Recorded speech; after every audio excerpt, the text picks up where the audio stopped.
Chairman Schiff, thank you for joining us this morning. Thanks, George. You know, the biggest news from Robert Mueller so far is that there are no new indictments for that underlying any cooperation with the conspiracy with the Russians to interfere in our elections. And we're already seeing Rudy Giuliani come out with a tweet yesterday about that, citing you. He said your previous statement saying there is significant evidence of collusion involving the Trump campaign.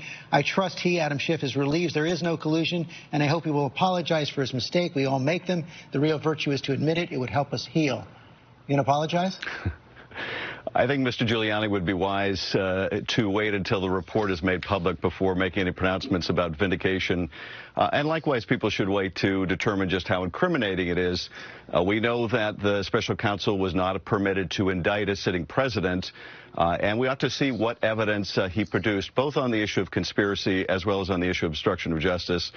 So Mr. Giuliani would be wise to do something he has rarely done, and that is wait till we see the facts. You have said, though, in the past there was significant evidence of collusion. How do you square that with Robert Mueller's decision not to indict anyone? And there is significant evidence of collusion, and we've set that out time and time again, from the secret meetings in Trump Tower to the conversations between Flynn, the Russian ambassador, to the providing of polling data to someone linked to Russian intelligence, and Stone's conversation with WikiLeaks and the GRU through none of it prosecuted. No, that's true. And as I pointed out on your show many times, there's a difference between compelling evidence of collusion and whether the special counsel concludes that he can prove beyond a reasonable doubt the criminal charge of conspiracy. And as I've said before, George, I leave that decision to Bob Mueller, and I have full confidence in him. And I think, frankly, the country owes Bob Mueller a debt of gratitude for conducting the investigation as professionally as he has. So I have trust in his prosecutorial judgment, but that doesn't mean, of course, that there isn't compelling and incriminating evidence that should be shared with the American people. What you're seeing some of the president's allies already say is that this is vindication for the president. Well, they've been saying with each indictment that it's vindication, that now about 6 people close to the president have been indicted. That hardly looks like vindication to me. But again, let's see what the report has to say. If they're so confident that the report is going to exonerate them, they should fight to make that report and the underlying evidence public and available to Congress. But I suspect that we'll find those words of transparency to prove hollow, that in fact they will fight to make sure that Congress doesn't get this underlying evidence. But we are going to take it as far as necessary to make sure that we do. We have an independent obligation to share the facts with the American people. We in the Intelligence Committee have a particular obligation to determine whether there is evidence that the president may be compromised in any way, whether that is criminal or not. And, of course, there are indications that he was pursuing money in Russia through Trump Tower and other potential real estate that could be deeply compromising. You say you're going to take it as far as necessary. That means subpoena first, then sue? It means make the request. If the request is denied, subpoena. If the subpoenas are denied, we will haul people before the Congress. And, yes, we will prosecute in court as necessary to get this information. And, you know, I'll say this. I think that Neil Katyal's prognostication is quite correct. We will win that litigation. Why are you so sure? The Justice Department will be, well, because how do you make the case as the Justice Department that after providing 880,000 pages of discovery to a Republican Congress in answer to subpoenas, that somehow you're precluded from providing that information to Congress in the Trump investigation?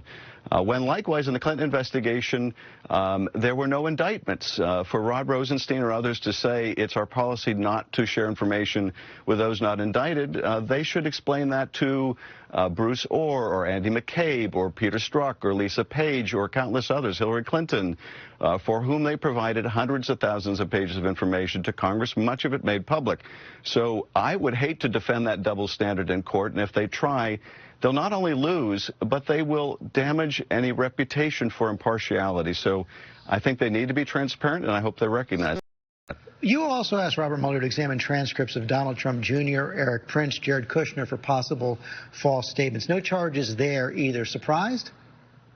I don't know. That's a difficult charge to prove. When we release the transcripts, people can make their own judgment about how truthful or forthcoming they were. But as I said at the time, I wanted the special counsel to be able to review the transcripts, not just for the purpose of determining whether people lied to us, as indeed people did, but also what evidence they show on the central issues that he was investigating.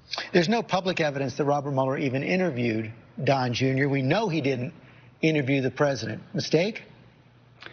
Yes, I think, and I've said this all along, it was a mistake to rely on written responses by the president.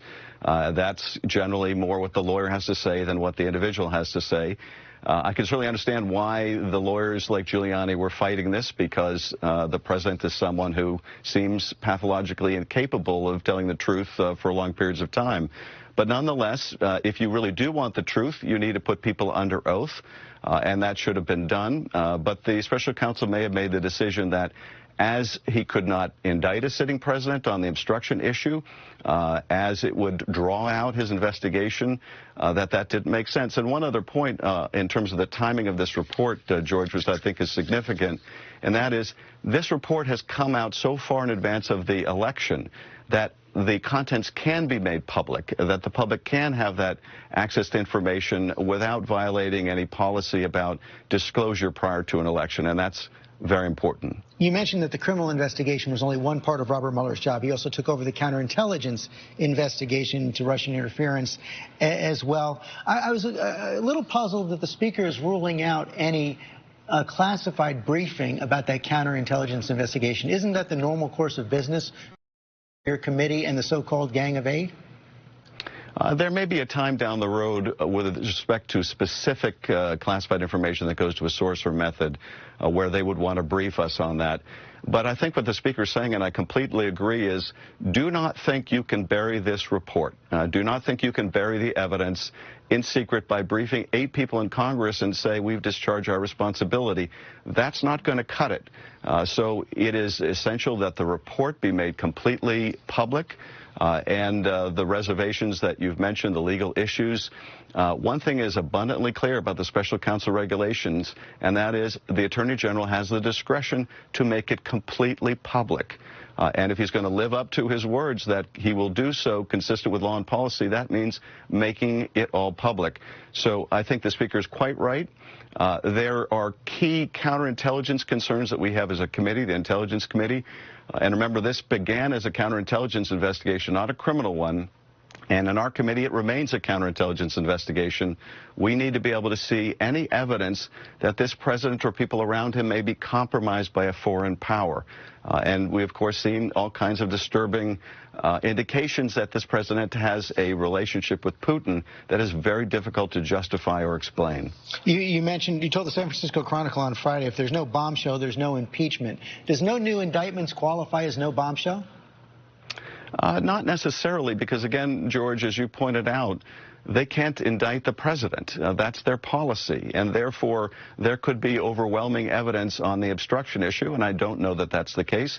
But if there were overwhelming evidence of criminality on the president's part, then the Congress would need to consider that remedy if indictment is foreclosed. So it's really too early to make those judgments. We need to see the report, and then I think we'll all have a factual basis to discuss what does this mean for the American people, what risks are we running with this president, what steps does Congress need to take to protect the country. But in the absence of those facts, those judgments are impossible to make. As you know, some of your Republican colleagues are saying that by continuing this investigation after Mueller is done, you're moving the goalposts. The investigation is a criminal investigation. Congress's responsibility is very different, and that is it's our responsibility to tell the American people these are the facts. This is what your president has done. This is what his key campaign and appointees have done. These are the issues that we need to take action on. This is potential compromise. There is evidence, for example, quite in the public realm, that the president sought to make money from the Russians, sought the Kremlin's help to make money during the presidential campaign while denying business ties with the Russians. That is obviously deeply compromising, and if it's this president's view that he still wants to build that tower when he is out of office, that may further compromise his policy towards Putin, towards Russia, and other things. It's our duty to expose that and take corrective action. Chairman Schiff, thanks for your time.